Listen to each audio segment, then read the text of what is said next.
के चौथे श्लोक से प्रारंभ करेंगे। तो चौथे श्लोक में आसुरी प्रकृति के लोग यानी रजोगुण के प्रकृति के जो लोग होते हैं उनकी क्या संपद होती है, क्या प्रकृति होती है। तो कहते हैं कि हे पार्थ, दंभ, दर्प, अभिमान, क्रोध, पारुष्य, अज्ञान ये उस व्यक्ति के दुर्गुण हैं जो आसुरी संपद लेकर जन्म होते हैं। जो रजोगुण को लेकर के जो उत्पन्न होते हैं, जो आसुरी प्रकृति को लेकर के उत्पन्न होते हैं, उनके अंदर जो गुण होते हैं उनके बारे में अभी इस चौथे श्लोक में कह रहे हैं कि क्या क्या उसके अंदर गुण होते हैं। तो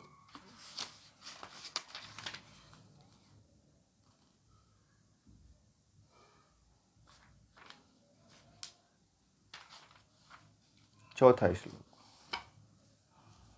तो दंभ,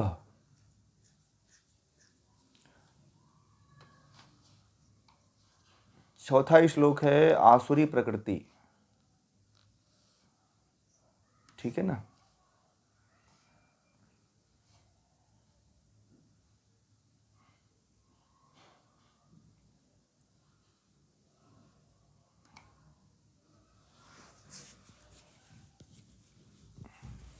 दंभ का तात्पर्य होता है पाखंड, झूठ, आडंबर।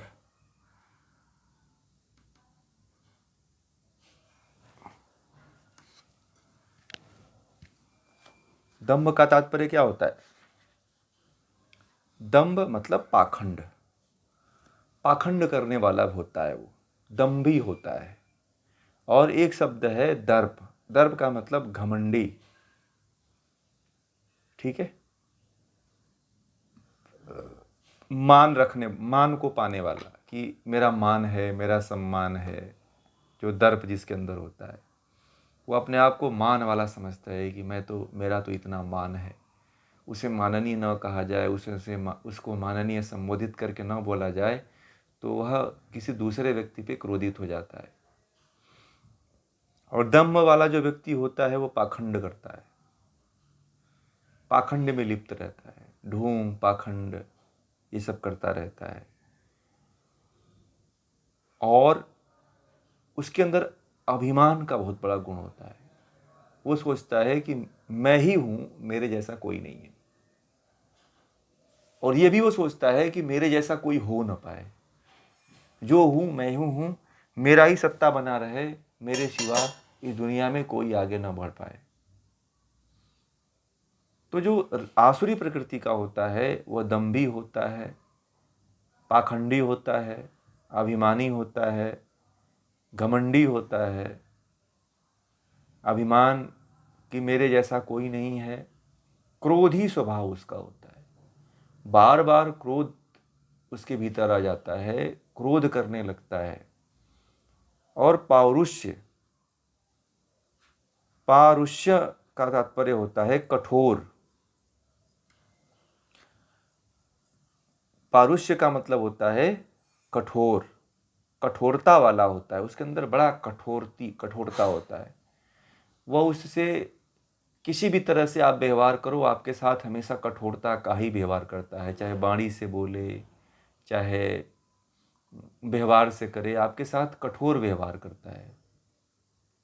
जैसे कुछ लोग होते हैं ना, आप प्रेम से उनके सामने बोलो तो वो कठोर बोलते हैं, कठोर वाणी का उपयोग करते हैं, धक्का दे देते हैं, मार देते हैं, गाली दे देते हैं, तो कठोरता का व्यवहार करते हैं।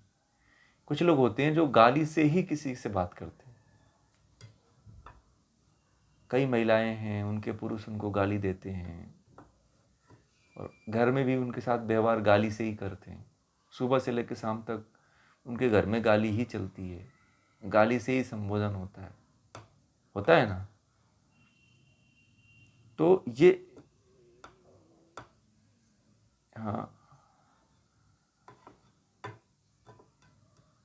वो तो आसुरी प्रकृति के होते हैं, उनकी उपेक्षा करिए। महर्षि पतंजलि ने कहा है ना, मैत्री, करुणा, मुदिता, उपेक्षा। तो ऐसे लोगों की केवल एक ही उपाय होती है कि आप उनकी उपेक्षा करो। ना उनसे आप लड़ सकते हो, ना उनसे द्वंद्व कर सकते हो।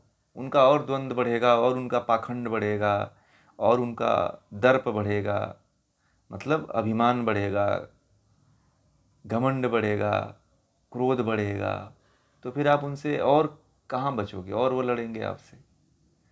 तो एक काम महर्षि पतंजलि ने कहा कि उपेक्षा कर दो ऐसे लोगों की। न इनकी प्रशंसा, हाँ, जीवन भर उपेक्षा करो आप।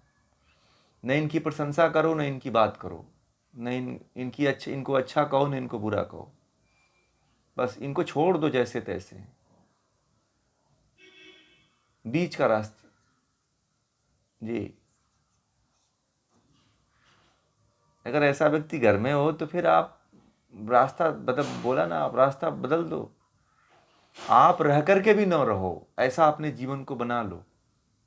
ठीक है, आपका शरीर रहे, आप न रहो।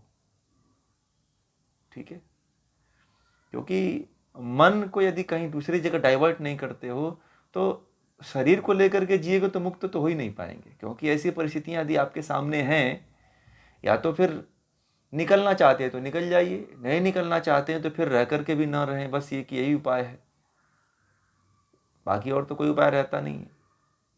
ठीक है, अगर इस तरह का व्यवहार आपके साथ होता है, घर में ही होता है, तो फिर आप उपेक्षा करिए, और फिर न उसके प्रति अच्छा कहिए, न उसके प्रति बुरा कहिए, न्यूट्रल होकर रहिए, बस अपना काम और अपने जीवन के पथ में आगे बढ़ते रहिए। अध्यात्म का रास्ता अपना लीजिए, फिर ये जरूरत ही नहीं पड़ेगी उसकी। उस व्यक्ति का प्रभाव फीका पड़ने लगेगा अध्यात्म के रास्ते पे चलने से। या तो आपके पीछे हो जाएगा वो, या तो वह रसातल में चला जाएगा। दो ही काम होता है। या तो आपके पीछे हो लेगा, कल्याण चाहने वाला अगर होगा तो। अगर कल्याण चाहने वाला नहीं है तब तो वो रसातल में चला जाएगा, उससे कुछ नहीं हो सकता है। क्योंकि आपके साथ कोई जुड़ा है तो इसका मतलब थोड़ी कि आपके साथ जन्म जन्मांतर के लिए जुड़ा है। ये तो मात्र मात्र जो है 20-25 साल का कटिबंध है, बस बंधन है, कोई एक कॉन्टैक्ट है ये। ठीक है, हमारे परंपरा में तो 25 साल के बाद वानप्रस्थ ले लेते हैं। ठीक है, तो वानप्रस्थ के बाद पत्नी अपना तप करती है, पति अपना तप करता है, फिर संन्यास ले लेते हैं, तो संबंध ही छूट जाता है। तुम अपने रास्ते पे चलो, हम अपने रास्ते पे चल देते हैं। ठीक है ना। तो ये जीवन, जिस जीवन को हम समझते हैं कि जीवन भर मरेंगे और आत्मा का मिलन होगा, और हम समझते हैं कि आत्माओं का, दो आत्माओं का मिलन नहीं होता, शरीर का मिलन होता है, विचारों का मिलन होता है, प्रकृति का बस मिलन होता है, आत्मा का तो कभी मिलन होता ही नहीं। ठीक है, तो और अज्ञान, और वह व्यक्ति अज्ञानी होता है, उसके पास ज्ञान नहीं होता है। आसुरी प्रकृति के जो लोग होते हैं उनके ये लक्षण होते हैं। पाखंडी होता है, अभिमानी होता है, मान घमंडी होता है, क्रोध करने वाला होता है, कठोर होता है और अज्ञानी होता है। उसके अंदर जो है ये 6 गुण होते हैं। उस व्यक्ति के दुर्गुण हैं जो आसुरी संपद लेकर जन्म लेता है। हमेशा लड़ाई झगड़ा करेगा, मान अपमान करेगा, हमेशा आपसे कठोर शब्दों में बात करेगा, ऐसा बोलेगा कि आप फिर दोबारा उसके सामने जाने से डरोगे कि पता नहीं आगे क्या बोल देगी।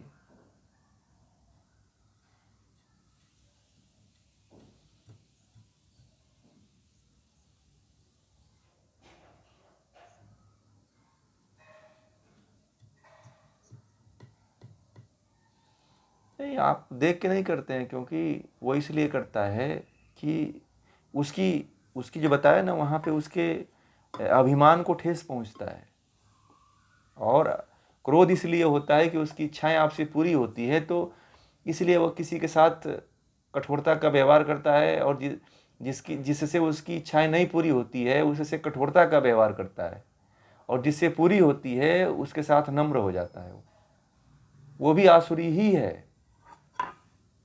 जहाँ पे स्वार्थ की पूर्ति हो वहाँ पे यदि कठोर आसुरी प्रकृति वाला व्यक्ति निम्न हो जाए, और जहाँ पे नहीं पूरी होती है वहाँ पे कठोर हो जाए, तो वो आसुरी प्रकृति वाला ही व्यक्ति है वो। ठीक है ना। नहीं नहीं, उसको क्रोध क्रोध क्रोध का तात्पर्य यही है कि वह स्वार्थ की पूर्ति उसकी नहीं हो पाई। क्रोध व्यक्ति इसीलिए करता है कि वह उसके स्वार्थ की पूर्ति, उसकी वासना की पूर्ति नहीं हो पाई। वह वासना हर एक तरह की थोड़ी होती है, वासना हजारों तरह की होती है। कहीं ना कहीं उसके भावनाओं को ठेस पहुंचता है, उसके विचार को ठेस पहुंचता है, अभिमान को पहुंचता है, उसके मान को पहुंचता है, उसके अहंकार को पहुंचता है, उसके किसी न किसी चीज को ठेस पहुंचता है, तो फिर वो आपके प्रति क्रोध करता है। ठीक। ये तो स्वार्थ की पूर्ति, आप उसकी पूर्ति करते रहो स्वार्थ की, फिर देखिए क्रोध नहीं करेगा वो।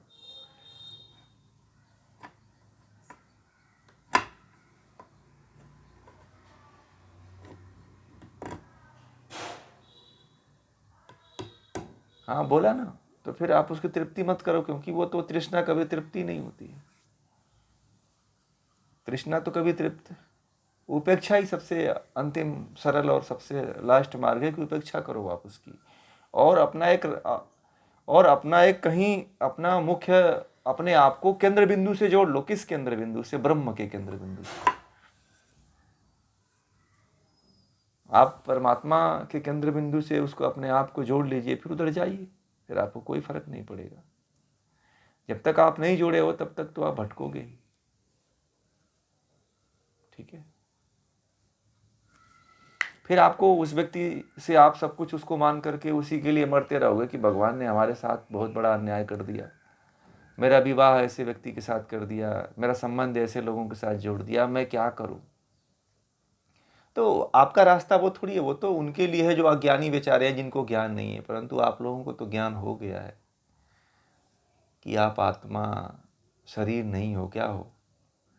आप शरीर नहीं हो, आप आत्मा नहीं हो, आप लिंग नहीं हो, आप क्या हो? आप आत्मा हो। और हर आत्मा को अपने आप को मुक्त करने का पूरा हक है, पूरा अधिकार है, और उस अधिकार को हर व्यक्ति को लेकर के रहना चाहिए, पूरा करना चाहिए। ये शरीर का पता तो नहीं पता कि कब रहेगी, कब तक चलेगी, कब मर जाएगी, ये कोई नहीं जानता है। परंतु जब तक रहेगी तब तक आप उस लक्ष्य में लगे रहिए, सबसे बड़ा ध्येय यही है। ठीक है ना। तो ये आसुरी प्रकृति वाले व्यक्तियों से आप इस तरह से व्यवहार करिए, बीच का रास्ता अपना लीजिए। हमें पता है कि आसुरी प्रकृतियां ज़्यादा हैं, सात्विक प्रकृतियों के साथ आसुरी प्रकृतियां जुड़ी रहती हैं। यदि पुरुष, स्त्री पुरुषों में भी ये ऐसा होता है कि पुरुष सात्विक है तो महिला आसुरी प्रकृति की होती है। मुंशी प्रेमचंद के बारे में आप लोगों ने सुना है नाम? मुंशी प्रेमचंद के बारे में आप लोग जानते हैं कुछ? मुंशी प्रेमचंद जो है हिंदी के बहुत बड़े लेखक हुए हैं, कहानियों के, भारतीय सामान्य जनमानस का, मध्यम वर्ग का, और एक किसान का, एक गरीब व्यक्ति के बारे में एक एक चित्रण किए, कहानियाँ लिखने वाले, उपन्यास वाले एक ऐसे लेखक हुए हैं, और एक क्रांतिकारी रहे हैं देश की आज़ादी में, बहुत बड़े क्रांतिकारी रहे हैं वो।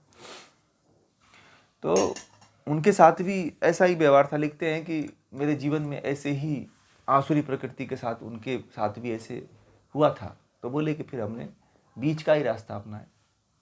तो बहुत से ऐसे महापुरुषों के साथ होता है, बहुत सी महिलाओं के साथ होती है। महिलाएं भी कुछ रास्ता निकाल लेती हैं, पुरुष भी निकाल लेते। ऐसा नहीं है कि आप अपने आप को, जीवन को छोड़ दो कि अब तो भगवान ने, अब इसी के साथ मरेंगे, इसी के साथ जिएंगे। वो अज्ञान वाले लोग कहते हैं। वही सब लोग 50 सालों से वही अपने मम्मी से आपने सुना, मम्मी ने किसी और से सुना, ज्ञान थोड़ी मिला। आपकी मम्मी भी अज्ञान में रही, आपके दादी भी अज्ञान में रही, वही आपको भी वही ज्ञान मिल गया। अब ब्रह्म का ज्ञान थोड़ी मिला कि आपको ब्रह्म का ज्ञान उनको मिल गया होता तो अब तक आप यहाँ रहते ही नहीं, आप भी मुक्त हो गए होते। तो ये तो कहीं सुनी हुई केवल परंपरा चली आ रही है, बस बहुत ज़्यादा कुछ लोगों को पता नहीं है। उनको 4 आश्रमों के बारे में नहीं पता है कि ब्रह्मचर्य है, गृहस्थ है, वानप्रस्थ है, संन्यास है। किसी को पता ही नहीं, भूल गए हैं लोग। भूल गए कि नहीं भूल गए? आजकल देखिए लोग जो है जैसे ही नौकरी से रिटायरमेंट होते हैं वो क्या करते हैं, अब घर पे बैठे रहते हैं, कहा सुनी, झगड़े, झंझट, तमाम समस्याएं होती रहती हैं। होती कि नहीं होती? उनको चाहिए कि ईश्वर की तरफ अपना प्रयाण करें, छोड़ें घर द्वार, झंझट पंझट बवाल छोड़ें। तो बैठ करके नाती पोतों को खिलाने के चक्कर में लग जाते हैं, और वही नाती पोतों के चक्कर में उनकी बुरी गति होती है। रास्ता कुछ बदल लेना चाहिए, ईश्वर का मार्ग अपना लीजिए ना। आपके लिए बहुत ऑप्शन है, आप स्वतंत्र हो गए भाई। आपने अपने बच्चे की शादी विवाह कर दिया, आप स्वतंत्र हो गए, फिर आप अपने लिए कुछ करो। बस इतना समय बहुत है, ठीक है, इतना समय जो है बहुत है। अब इतनी जरूरत नहीं है कि आप उनको, अब बहू को देखो, बहू से झगड़ा करो, बाल खिंचवाओ, मारा पीटी करो तो ही आप परिवार वाले कहे जाएंगे। अरे छोड़ो दुनिया, चलो आगे बढ़ो भाई। किसी के लिए छोड़ दो, दूसरे के लिए संघर्ष जीवन। आप उसमें भी पड़े हुए को नहीं नहीं हम तो जब तक रहेंगे तब तक ऐसे ही लड़के मरेंगे, सब देखेंगे। नहीं, छोड़ो दुनियादारी। जिसको जो होना है, जिसको बनना होगा बनेगा, नहीं बनेगा सबका ठेका लिए होगा कि जीवन भर हम इसका पालन पोषण करेंगे।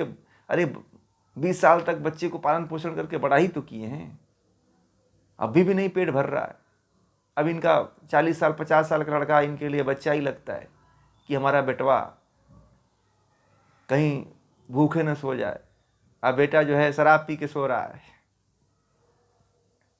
समझ रहे हैं?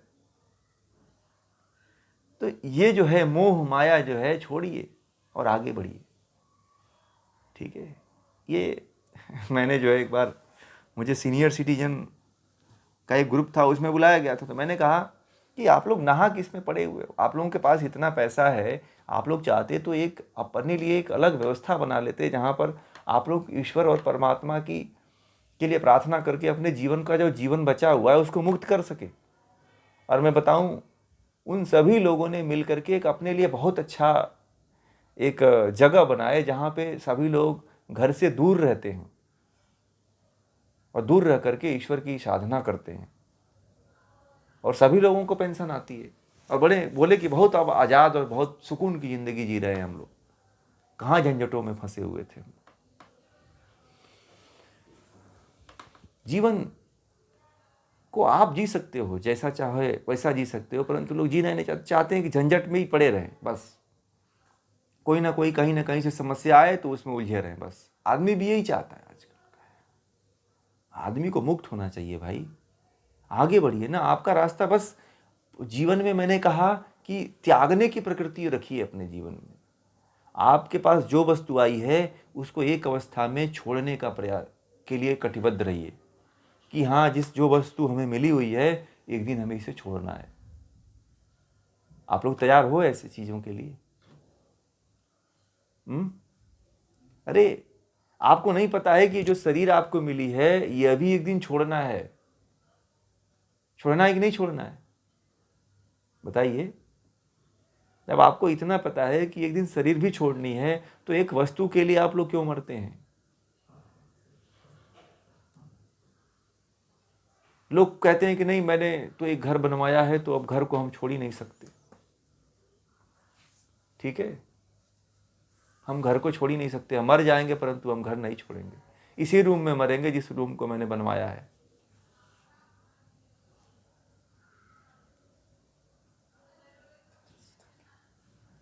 ठीक है जी, बोलिए।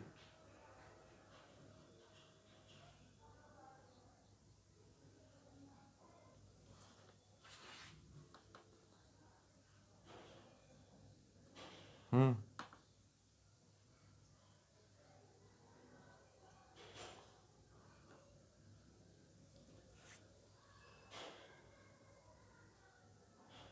हम्म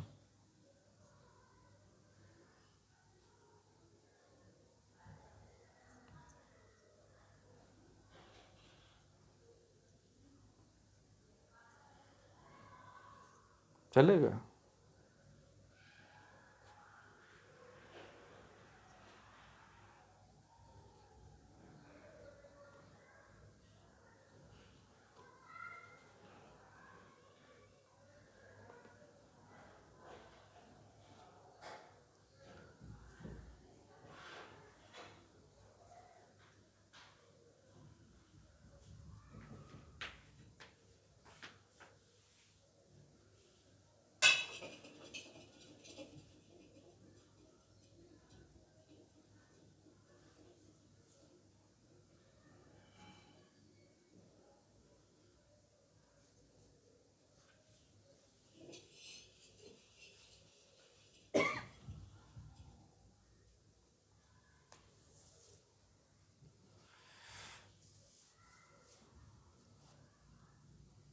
बात सही है। वो क्या है, वो इसीलिए है कि आज जब सभी लोग एक साथ गीता पढ़ते हैं ना, तो ये बातें समझ में आती।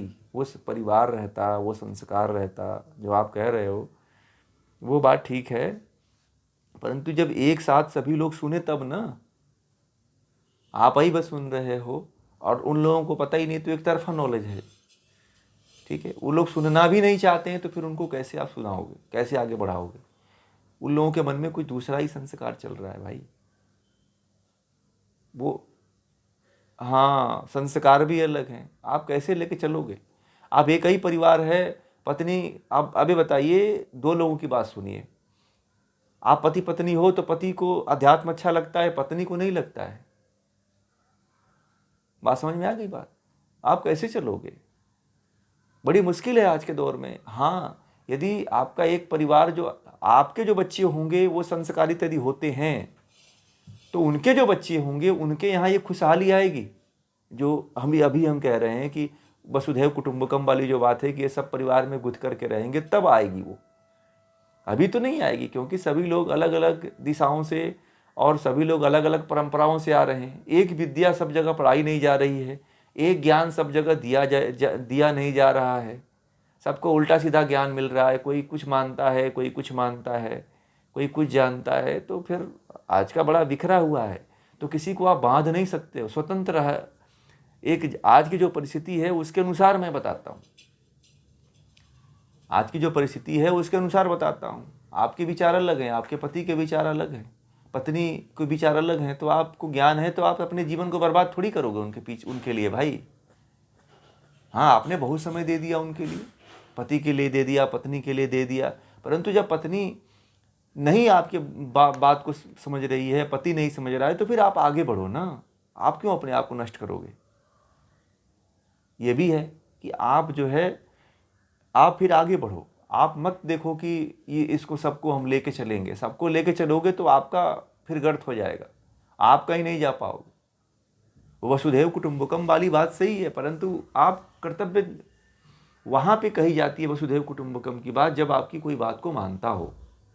जब आपका परिवार में कोई वैल्यूएशन ही नहीं है, कोई वैल्यू ही नहीं देता, आपकी बात को कोई सुनता ही नहीं है, कोई मानता ही नहीं है, तो वहाँ पे बैठ के उपदेश देने से क्या मतलब है? जब आपके परिवार में आपकी कोई बात माने, तब वहाँ पे आप किसी को कह सकते हो और कहे कि हाँ, हम आपकी बात को सुनना चाहते हैं, तब आप सुनाओ, तब उनको आप लेकर के आगे बढ़ो। तब ये वसुधैव कुटुंबकम का जीवन बात और जो धारणा है तब साकार होती है ना। वो तो आपको पिछड़ा समझते हैं कि आप गीता समझते हो, आपके बच्चे ही आपको समझते हैं कि ये तो धार्मिक प्रकृति की है, ये तो कुछ अलग ही। आप गीता सुनने वाले हो तो लोग आपको गलत दृष्टि से देखते हैं कि अरे ये तो कोई अलग ही गोले से आए हुए लोग हैं, ये लोग तो आज के समय में गीता सुन रहे हैं, गीता का कोर्स कर रहे हैं। लोगों को ये भी नहीं पता है कि इसमें कितना बड़ा विज्ञान छुपा हुआ है। विदेशों के लोग गीता पढ़ते हैं, परंतु हमारे देश के लोग अमेरिका में जाके गीता पढ़ते हैं। अमेरिकन से गीता पढ़ते हैं तो उसको मानते हैं, परंतु हमारे ऋषियों ने जो गीता बताया है उसको नहीं मानते। ठीक है, तो जरूरी यह है कि आप अपने आप को लेकर चलो, दुनिया आपको देख करके बदल जाएगी। पंडित श्री राम शर्माचार्य थे, वो कहा करते थे कि हम बदलेंगे, युग बदलेगा। उनका जो गायत्री शक्तिपीठ है इसी सिद्धांत पे काम करती है कि हम सुधरेंगे, जग सुधरेगा, हम बदलेंगे, युग बदलेगा। इसलिए स्वयं को पहले बदलिए, पूरी दुनिया का ठेका लेकर के मत चलिए। कांटेक्ट मत लीजिए, अगर परिवार में भी आप हैं तो परिवार का भी कांटेक्ट मत लीजिए, क्योंकि परिवार वाला कहीं और कांटेक्ट ले लिया है। ठीक है, आप इस बात को समझिएगा। इसलिए आप अपना कांटेक्ट, अपने आप को पहले उद्धार कर लीजिए, तब दूसरे का करिए। जीवन का एक बहुत बड़ा, आप फिर माया मोह में पड़ जाओगे, उद्धार नहीं कर पाओगे, फिर माया आपको पकड़ेगी, आप जो है फिर संसार की सांसारिकता में घिर जाओगे, कहीं के नहीं रहोगे, न इधर के न उधर के। ठीक है, आप भावनात्मक, आपकी भावना है परिवार के प्रति, समाज के प्रति, तो आप ही नहीं पहुंचे हुए तो दूसरे को क्या पहुंचाओगे भाई? आप डुबोगे, उनको भी डुबोगे।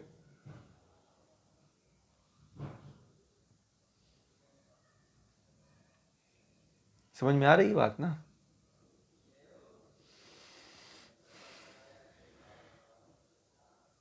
पहले अपने आप को मुक्त करिए। मैं तो कहूँगा कि अपने को मुक्त करने में लग जाइए, जितना हो सके उतना जल्दी मुक्त करिए, फिर दुनिया आपके पीछे चलेगी भाई। एक बार मुक्त होके तो देखिए। आपको जो पहले जानते हैं, महात्मा बुद्ध का सबसे प्रिय शिष्य आनंद कौन था? जो महात्मा बुद्ध को गाली देता था। महात्मा बुद्ध से जो जलता था वही उनका शिष्य बन गया, पता है? तो पहले अपने आप को मुक्त करने का प्रयास करिए, अपने आप को सही रास्ते पे ले जाइए। गीता के माध्यम से ज्ञान को बढ़ा करके अपने आप को आगे बढ़ाइए। ये सफलता है, ये मुक्ति का सही रास्ता है। ठीक है ना? और आसुरी प्रकृतियां हर जगह हैं, हर परिवार में है, हर घर में। ठीक है? हर घर में है, हर परिवार में है। अब उसमें उन्होंने जो कहा ना सीमा जी, बीच का रास्ता, मैंने कहा उपेक्षा करो। महर्षि पतंजलि ने जो सिद्धांत बताया है वह दुनिया का सबसे अटल सिद्धांत है। उसके आगे कोई बचता ही नहीं ऐसा सिद्धांत कि दूसरा चीज आप कर लोगे। ठीक है?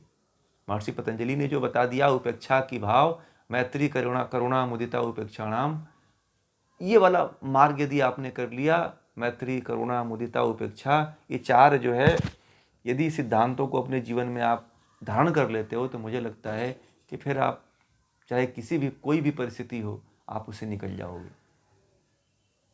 ठीक है? ये बहुत जरूरी है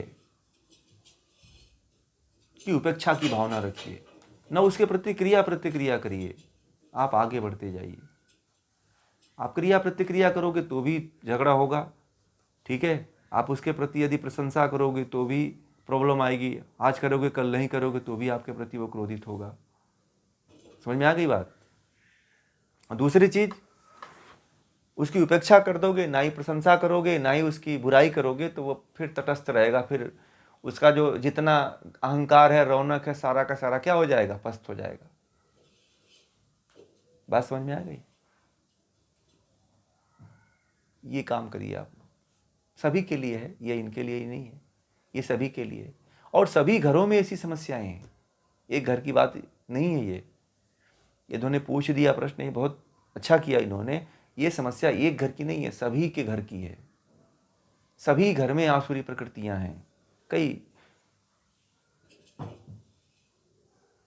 माता पिता हैं, कई कई जगहों पे भाई बंधु हैं, कई जगह पे सास ससुर हैं, कई जगह पे घर के और अन्य लोग हैं, कई जगह पे माताएं हैं। तो इस तरह से हर जगह पे जैसी जैसी परिस्थिति है वैसे वैसे लोग हैं जो कठोरता और आसुरी प्रकृति के लोग हैं वहाँ पे। आपके घर के लोग ठीक हैं तो पड़ोस वाला आसुरी प्रकृति का है, उससे वो फिर आप किससे बचोगे? आप पड़ोस से निकलोगे तो ऑफिस में मिलेंगे लोग, आप ही छोड़ोगे तो आपको रास्ते में लोग मिलेंगे। कि कहाँ कहाँ बचोगे आप बताओ?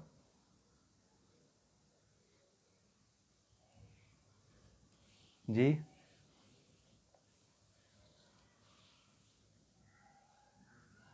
बताइए। अब बताइए क्या कहेंगे आप? मैं बताऊं, अभी मैं जब एक समय था जब योग दर्शन पढ़ा रहा था, और मैं एक बार एक जगह और गया था, तो एक महिला थी जो अपनी व्यथा बता रही थी कि मेरे पति हैं, हाँ, एक समाज में गए थे, तो यहाँ का एक लोहाना समाज है, समझ रहे हैं ना? पता नहीं आप लोगों को पता है कि नहीं।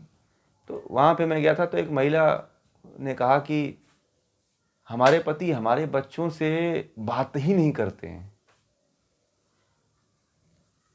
मतलब कि वो बच्चे डरते हैं कि पापा आ गए तो उनके सामने वो नहीं जाते हैं। वो मुझको कहते हैं कि जाके पापा से ये कहो कि हमें ये काम करना है, हमें फीस भरनी है, हमें पढ़ाई करनी है। बच्चे कभी हिम्मत नहीं होती थी कि अपने बाप के सामने जाके खड़े हो जाएं। एक दिन मुझसे प्रश्न किया उसने, उस महिला ने, कि क्या करें, हमारे बच्चे बड़े हो गए परंतु आज तक उनको बाप का प्रेम ही नहीं मिला उनको।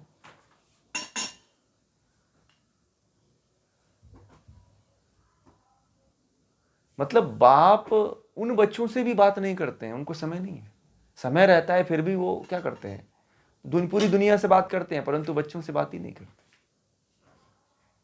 और बच्चों से ऐसा व्यवहार करते हैं कि जैसे लगता है कि कोई दुल्हन हो और घर में जो बड़े लोग होते हैं ना, कभी देखते नहीं है, कभी निकल जाते हैं, बात नहीं करते हैं, कभी देखते नहीं है, कभी, तो वैसे व्यवहार करते हैं।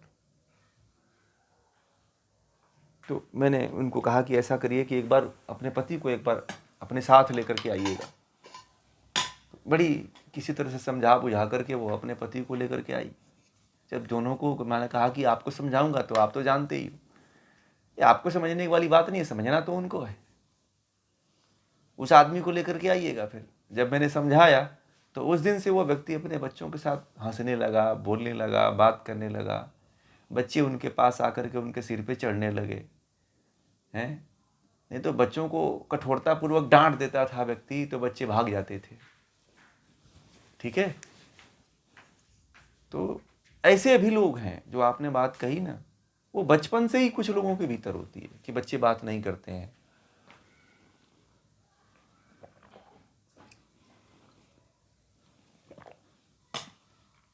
ये जो बातें बताया ना आपने, बाप में, बेटे में, बच्चों में, माँ में, ऐसे बहुत से मेरे पास आए हैं ऐसे केस कि बात ही नहीं होती है। एक घटना मैंने बताया होगा कि एक पति पत्नी के बीच में 18 साल हो गए बात किए हुए, 18 साल में बच्चे भी नहीं हुए, क्योंकि बात ही नहीं होती थी। रहते थे एक ही घर में, समझ रहे हैं, रहते थे एक ही घर में, सोते थे एक घर में, एक ऊपर सोता था एक नीचे सोता था, परंतु इस रहस्य को कोई उससे घर वाले भी नहीं समझ पाए, परंतु दोनों में बात ही नहीं हुई। और मात्र थोड़ा सा अहंकार था। जानते क्या था? दर्प था। दर्प के कारण दोनों ही जो है 18 साल दोनों को बात करने में लग गए। मैंने जब उससे पूछा, मेरे पास जब दोनों आए, तो वो कहता था कि ये औरत होकर के नहीं बात करना चाहती थी तो मैं क्यों करूं। और उस औरत ने कहा कि आपकी क्या समस्या थी, तो उसने बोला कि ये इसको बहुत ज़्यादा अहंकार हो गया था तो इसलिए मैं भी नहीं बात करती थी, या देख लेता हूं तू कैसे रहता है। और रहते थे दोनों एक ही घर में, बात करने लगे। और उस दिन जिस दिन वो बात की, उस दिन बड़े मिठाई बांटे, लोगों को भोज भी करवाए सब। मैंने बताया था आप लोगों को शायद।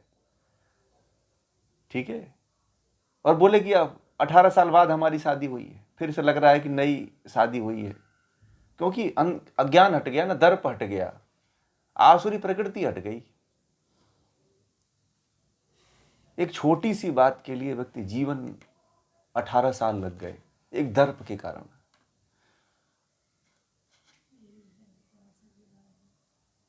ठीक है, कठोरता जीवन में, आसुरता जीवन में नहीं होनी चाहिए। कोमलता, कल कहा था ना कि जो दैवी प्रकृति के लोग होते हैं वो कोमल होते हैं।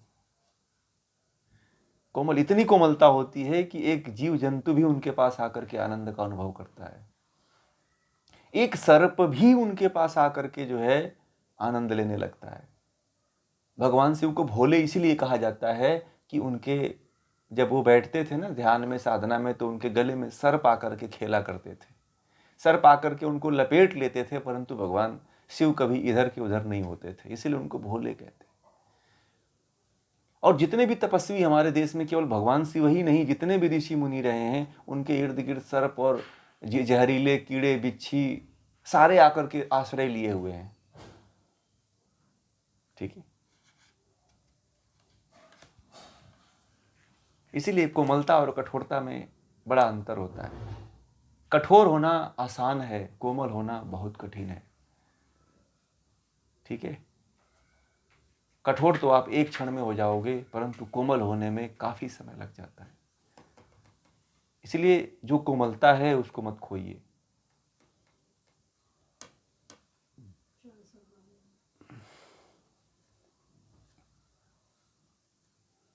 समझ में आ गई बात?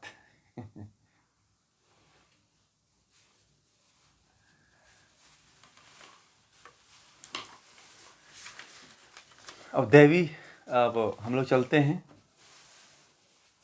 अब दैवी और आसुरी प्रकृति के क्या क्या परिणाम होते हैं पता है? तो अगले 5वें श्लोक में कहते हैं कि दैवी संपद मोक्ष देने वाली और आसुरी संपद बंधन में डालने वाली है। हे पांडव, तू दुखी मत हो, क्योंकि तू दैवीय संपद लेकर के जन्मा है। ठीक है, इसलिए आप लोग भी दुखित मत होना कि मेरा क्या होगा, परंतु आप लोग दैवी संपद वाले हो और गीता जैसे ग्रंथ का अध्ययन कर रहे हो। मैं आप लोगों को कह रहा हूं, अर्जुन को नहीं कह रहा हूं। ठीक है।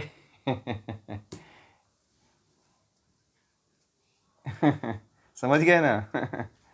तो आप लोग अर्जुन हो, समझ रहे हैं? और अर्जुन को भगवान श्री कृष्ण कह रहे हैं कि आप जो है, जो आसुरी प्रकृति वाले लोग होते हैं वो तो बंधन में ही फंसे रह जाते हैं और बंधन में फंस करके उनके जीवन का कल्याण नहीं हो पाता है, परंतु जो दैवीय संपद वाले लोग होते हैं वो तो इस बंधन से मुक्त हो ही जाते हैं, क्योंकि जो ज्ञान का आप लोग आश्रय लिए हुए हैं तो कभी बंधन होगा ही नहीं, दैवीय संपद में ही रहेंगे। कभी लगता है ना आपको, इससे पहले लगता था कि लगता है हम भी कहीं आसुरी प्रकृति में तो नहीं? नहीं, आप लोग आसुरी संपद से ऊपर उठ चुके हैं। आप लोग किस में हैं? दैवीय संपद की तरफ, क्योंकि आप लोग गीता जैसे ग्रंथ के साथ जुड़े हुए हैं, योग से जुड़े हुए हैं, और जो योग से जुड़ा हुआ है उसकी बुरी स्थिति कभी नहीं हो सकती। योग उसको नहीं कहते हैं जो आसन कर लिया और सर्टिफिकेट का कोर्स कर लिया, उसकी बात मैं नहीं कर रहा है। इसको भी आप लोग ये मत कहिएगा कि आप लोग तो योग कर रहे हो, आप लोग मुक्त हो जाओगे, आप लोग राक्षसी प्रकृति वाले नहीं हो। योग वाले बड़े राक्षसी प्रकृति वाले लोग हैं, क्योंकि उनको ज्ञान ही नहीं है, तो राक्षसी प्रकृति के हैं। बड़े कठोर मिलेंगे, बड़े छली मिलेंगे, बड़े बेकार लोग योग में घुसे हुए हैं। आपको बता दें, आसनों का अहंकार आ जाता है, प्राणायाम का आ जाता है कि मैं बहुत बड़ा अभ्यासी आ जाता हूँ, शरीर का आ जाता है, शरीर मेरा बड़ा फ्लेक्सिबल है, मैं इनसे बहुत अच्छा दिखता हूँ, स्मार्ट दिखता हूँ। तो ऐसे भी लोग हैं कि अपने आप को समझते हैं कि मैं सबसे बड़ा योगी हूँ। और आपको बता दूं, मुझे तो जितने बड़े से बड़े योगी मिले सारे के सारे रोगी मिले। मेरे पास तो जितने आते हैं सब रोगी मिलते हैं। आज तक मैं बड़े बड़े योगियों की बात कर रहा हूँ, अधिकांशतः सब रोगी मिलते हैं, सब रोगी मिलते हैं। योग वाले जितने हैं, योग करने वाले जितने हैं, क्योंकि गलत उनको सही तरीका पता ही नहीं है, बीमार कर लेते हैं अपने शरीर को। तो इसलिए आप लोग बड़े अच्छे पोजीशन पे हो कि आप लोग गीता जैसे और ज्ञान के साथ जुड़े हुए हो। ये शरीर भी नहीं, जो जो योग करते हैं, जो उपासन करते हैं, प्राणायाम करते हैं, आप इससे भी श्रेष्ठ हो, क्योंकि सबसे श्रेष्ठ वही होता है जो ज्ञान के मार्ग पे चलता है। योग करने वाला, आसन करने वाला, प्राणायाम करने वाले से भी आप लोग श्रेष्ठ हो। आप लोगों को पता है, क्योंकि आप लोग गीता जैसे ग्रंथ के रास्ते पे चल रहे हो। और भगवान श्री कृष्ण ने कहा है कि वह सबसे प्रिय होता है जो ज्ञान की तरफ चलता है, कर्म योगी से भी श्रेष्ठ होता है, भक्ति जो भक्ति मार्ग के योगी होते हैं उनसे भी श्रेष्ठ होता है वो। ठीक है,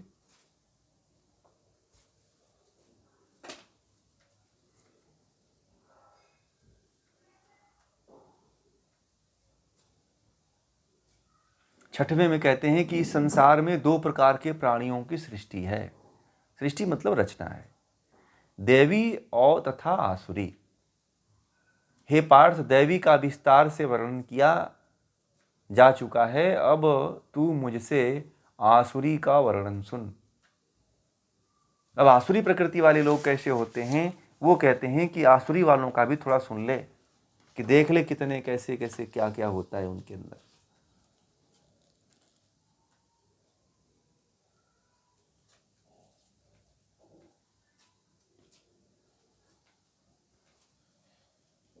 मैं कल अब इसको शुरू कर दूंगा तो काफ़ी लंबा हो जाएगा, फिर पूरा भी नहीं हो पाएगा। इसलिए जो है ना कल 7वां का शुरू करूँगा, 7वें से 8वें 9वें 10वें का, ठीक है। तो ये आसुरी प्रकृति, हाँ, इसमें बस यही है कि उन्होंने, भगवान श्री कृष्ण ने कहा अर्जुन से कि अब तुम्हें मैंने दैवीय प्रकृति के बारे में तो बता दिया, अब आसुरी प्रकृति का विस्तार से बताऊंगा कि आसुरी प्रकृति वाले लोग और किस किस लक्षण वाले होते हैं, कैसे कैसे होते हैं, वो उनके अंदर क्या क्या गुण होता है, क्या क्या प्रवृत्ति होती है, कैसा उनका व्यवहार होता है, कैसा चरित्र होता है, वो बताऊंगा, ठीक है। तो वो कल बताएंगे हम लोग, क्योंकि टाइम भी हो गया, तो आप लोगों का भी समय हो गया है। अगर आप लोगों का कोई प्रश्न हो इससे पहले वाले में जो आसुरी प्रकृति की जो बताया बातें, उससे अगर कोई प्रश्न है तो बताइए।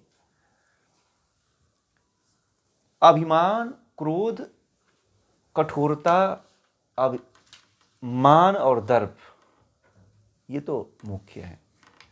आसुरी प्रकृति का जन्म जो है ना, बीज जो है यहीं से निकलता है। अब आप लोग ये सोचिए कि इस बीज को ही नष्ट करना है, ठीक है। अगर कहीं इसके बीज आपके भीतर पनप रहे हैं तो उस बीज को नष्ट करने का प्रयास करिए, ठीक है। अगर नहीं करेंगे तो फिर आप कभी ऊपर नहीं उठ पाएंगे, आगे नहीं बढ़ पाएंगे, ठीक है। तो इस विषय को हम लोग यहीं पूरा करते हैं। कल 7वें 8वें 9वें 10वें पर आगे बढ़ेंगे फिर, ठीक है।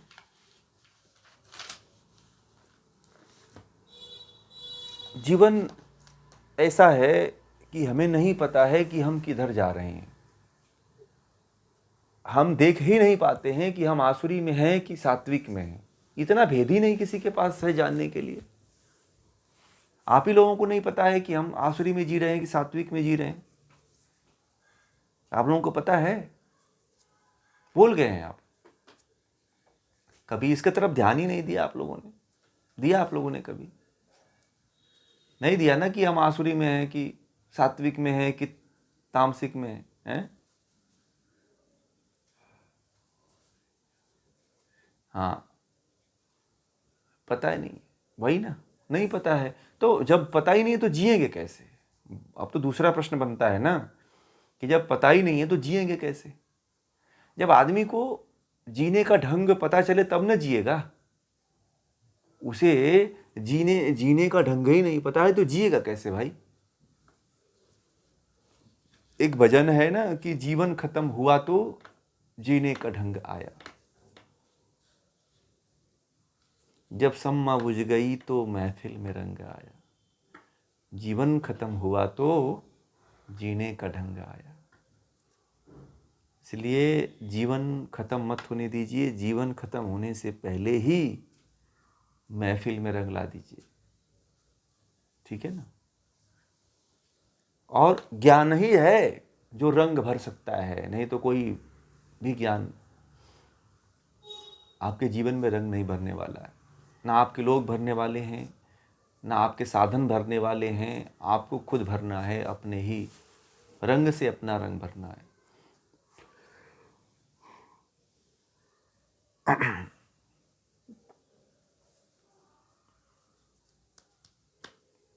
यहाँ पे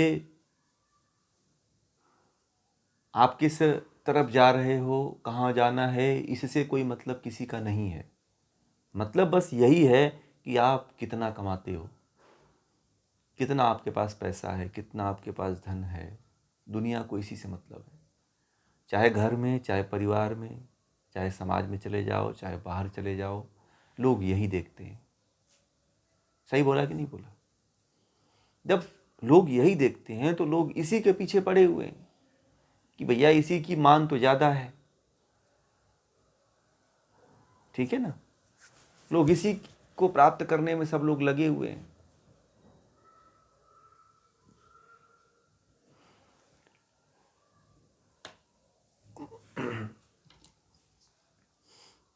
तो आप लोगों को जब ये ज्ञान हो, जितना आप लोगों को ये ज्ञान प्रतिदिन कुछ ना कुछ नया ज्ञान जानने और सुनने को मिलता है, तो इस ज्ञान को अपने जीवन में उतारने का प्रयास करिए, लोगों को जोड़ने का प्रयास करिए।